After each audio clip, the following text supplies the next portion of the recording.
আসসালামু আলাইকুম। আজকে আমি আপনাদের সাথে শেয়ার করতে যাচ্ছি এই সুন্দর একটি বেবি ফ্রক এবং সাথে একটি প্লাজো কাটিং সালোয়ার। তো পুরো ভিডিওটাতে আমি চলে যাচ্ছি। এখানে 4 পিস কাপড় নিয়েছি এবং নিচে থেকে পায়ের যে লুজ ফিটিংয়ের অংশ 7 নিয়েছি। মাজার জন্য এখন আমি নিব 12 ইঞ্চি পরিমাণ যে সালোয়ারের লুজ বা মাজার সাইডের যে কাপড়টা সেটা। সালোয়ারের যে টোটাল লেন্থ সেটা হচ্ছে 29 ইঞ্চি পরিমাণ। তো আমাদের কিন্তু পায়ের দিকে লুজটা রেখেছি 7 ইঞ্চি পরিমাণ, আপনি চাইলে আরও বেশি রাখতে পারেন।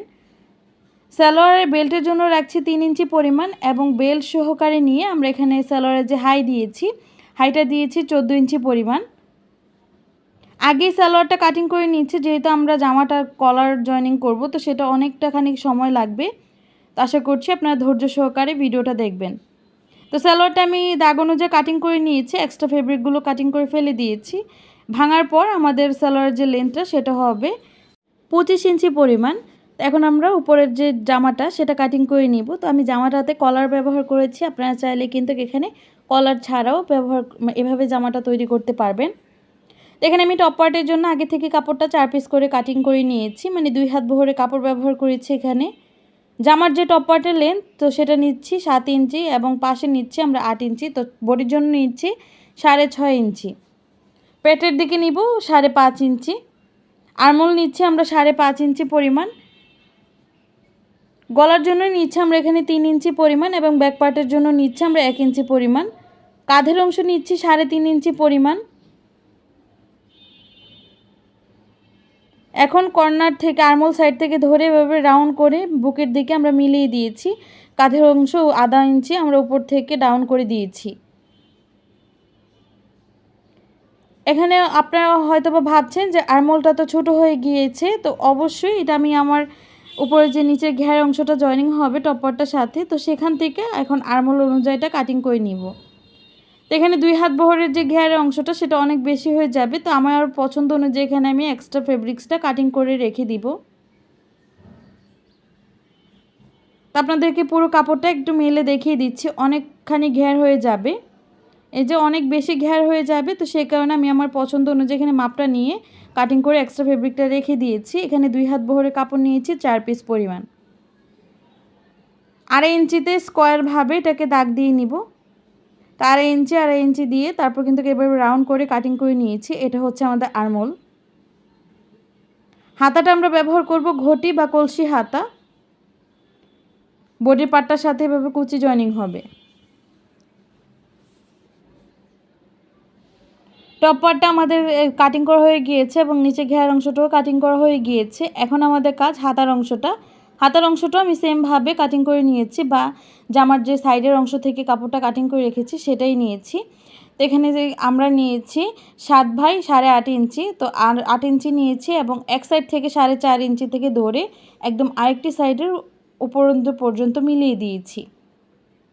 হাতাটা কাটিং করা কমপ্লিট হয়ে গিয়েছে। জামার টপ পার্ট থেকে একটি পার্ট আমরা কাটিং করে নিব মাঝখান থেকে, মানে সামনের দিকের যে পার্টটা সেটা শুধু একটু ফাড়া হবে, যাতে বাচ্চার মাথাটা ইজিলি জামার ভিতরে এন্ড করাতে পারে। মাঝখান থেকে আমরা যে ফাড়া অংশটা দিয়েছি সেখানে তো অবশ্যই আমাদের পট্টি ব্যবহার করতে হবে। তো পট্টিটা আমরা জয়েনিং করার আগে থেকে ফেব্রিক্সটা কাটিং করে নিতে পারেন আপনারা। আমি আমার জামার যে সাইড থেকে বেঁচে যাওয়া কাপড় থেকে নিয়েছি।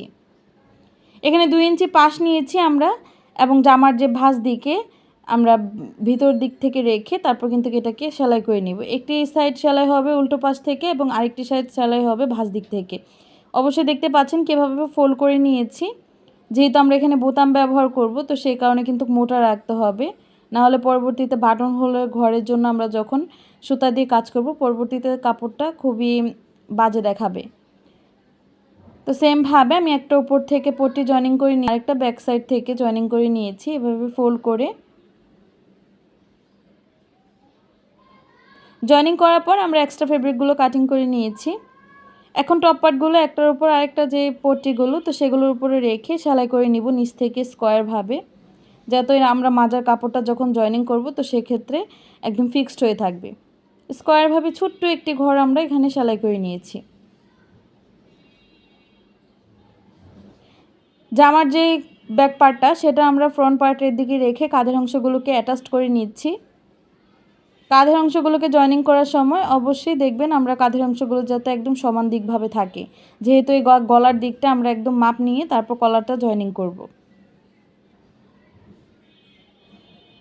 কাঁধের অংশগুলো জয়েনিং করার পর আমাদের কাজ হচ্ছে এখন হাতার অংশগুলো সেলাই করে নেওয়া। হাতার অংশ সেলাই করার জন্য এখানে আমি প্রথমে 5 ইঞ্চি নিয়েছি কাপড়, এটাকে 2 ভাঁজ করে কিন্তু 5 ইঞ্চি নিয়েছি।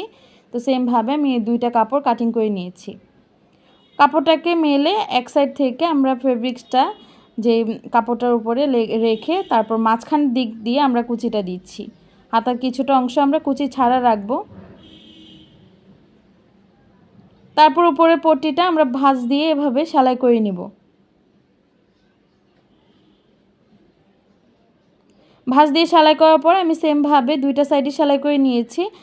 জামার টপ পার্টের সাথে আমরা পুরো জামার যে মাঝখানটা সেটা আমরা কুচি দিয়ে নিব। আর 2 ইঞ্চি করে আমরা সাইড থেকে কিছু অংশ বাদ রাখছি, যেটা আমরা কুচি দিচ্ছি না। তো জামার টপ পার্টের সাথে নিচের ঘের অংশটা জয়েনিং করে নিব। তো এই সাইডটা কুচি দেওয়ার না কারণ হচ্ছে যাতে আমরা পরবর্তীতে আরমোল সাইডটা মিলিয়ে পাই। তো পুরোটা ঘেরা আমাদের কমপ্লিট করা হয়ে গিয়েছে। আমি কিন্তু এটা ফ্রন্ট পার্টে আগে থেকে জয়েনিং করে নিয়েছি। এখন আমরা সেম প্রসেসেই ব্যাক পার্টের যে ঘের অংশটা সেটাও জয়েনিং করে নিচ্ছি। 1 ইঞ্চি বা 2 ইঞ্চির মতো সাইড থেকে কুচি বাদ রেখে পুরো ঘেরটাতে আমি কমপ্লিট করে নিচ্ছি। আরেকটি সেলাই দিয়ে দিব। 2টা সেলাই কমপ্লিট করার পর এখন আমাদের কাজ হাতার আরমোলটা জয়েনিং করে নিব। পুরোপুরি এসে আমরা কিন্তু কাঁধের অংশটার দিকে কুচি দিয়ে নিচ্ছি, আরমোল সাইডে কোনো কুচি দিব না। হাতের যে নিচের অংশটা সেখানে কোনো এক্সট্রা কোনো কুচি পড়বে না। তো আমি আরেকটা সেলাই দিয়ে দিচ্ছি। অবশ্যই প্রত্যেকটা সেলাই ডাবল সেলাই করে দিয়ে দিবেন। হাতার অংশগুলো সেলাই করার পর আমরা এখন বডি মেজারমেন্ট অনুযায়ী এখানে সেলাই দিয়ে নিচ্ছি। তো এখানে যেহেতু এটি একটি শার্ট টাইপের একটি গাউন, তো সেই কারণে কিন্তু আমরা এখানে এক্সট্রা কোনো বডি মেজারমেন্ট ফিটিং অনুযায়ী সেলাই দেওয়ার প্রয়োজন নেই। সেমভাবে 2টা বডির অংশে আমি কমপ্লিট করে নিয়েছি 2টা সাইড। এখন আমরা নিচের যে ঘের অংশ সেটা সেলাই করে নিব। চিকন করে একটু ভাঁজ দিয়ে তারপর কিন্তু আমরা সেলাইটা কমপ্লিট করে নিচ্ছি।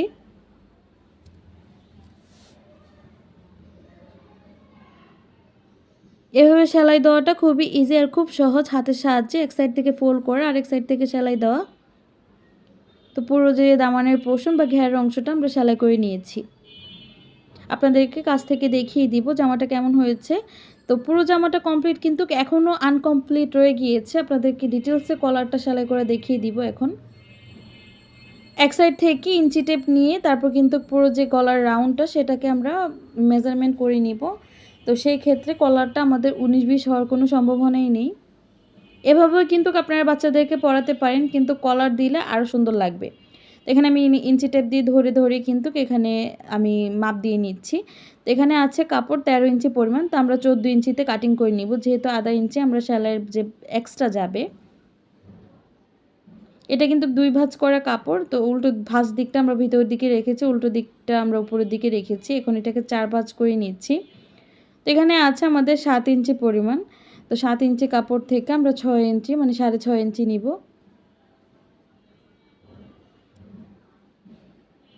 6.5 ইঞ্চিতে কাটিং করার পর আমরা কিন্তু আরেক সাইডে পুরো 7 ইঞ্চিই রেখেছি। এখন এক সাইডের একটি কাপড় ভাঁজ দিয়ে আমরা রেখেছি, আরেকটি সাইড সমান আছে। এখন 2টা সাইড আমরা সেলাই করে নিব। যেটা ভাঁজ দিয়ে রেখেছি একটু অল্প কাপড়, তো সেটা আমরা নিচের দিকে রেখেছি যাতে এটা উল্টে না যায়। তো সেই কারণে আমরা 2টা সাইড সেলাই করার পর এটাকে উল্টে নিব। আর অবশ্যই কর্নারগুলোতে আমরা একটু স্ক্রুড্রাইভার বা হাতের সাহায্যে কোনাটায় বা ফিনিশিংটা দিয়ে নিব। আমি এখানে স্ক্রুড্রাইভারের সাহায্যে কোনাটা দিয়ে ঠিক করে নিচ্ছি। 2 সাইডের কলারের যে কোনাটা সেগুলো ঠিক হয়ে গিয়েছে। এখন আমরা যে কাপড়টা ভাঁজ দিয়ে রেখেছি ওই সাইডটা আমরা ভাঁজ দিকে রাখবো, মানে কাঁধের দিকে রাখবো, এবং উল্টো যে কাপড়টা যেটা আমরা ভাঁজ দিইনি সেই দিকটা আমরা সেলাই ভিতর দিকে দিয়ে আগে সেলাইটা করে নিব। কলারের দিকটা তো আমরা এখন যে ফেব্রিক্সটা সেলাই করিনি সেই ফেব্রিক্সটা উপরে কিন্তু এখন যে গলার পাটটা সেটা সেলাই করে নিব। তো গলার যে পট্টিটা লাগাবো আমরা এখন বা কলারটা লাগাবো, তো সেই কারণে কিন্তু মাঝখান থেকে আমি ছোট্ট করে কাট দিয়ে রাখছি যাতে 2 সাইডের বা 2 কাপড়টার কর্নারগুলো বা কাটগুলো একসাথে মিলে যায়। উপরের পাটের কাপড়টা আমরা আলাদাভাবে রেখেছি। এখন পুরো যে কলারটা সেটা আমরা পুরো জামাতে ঘুরিয়ে ঘুরিয়ে সেলাই করে নিচ্ছি।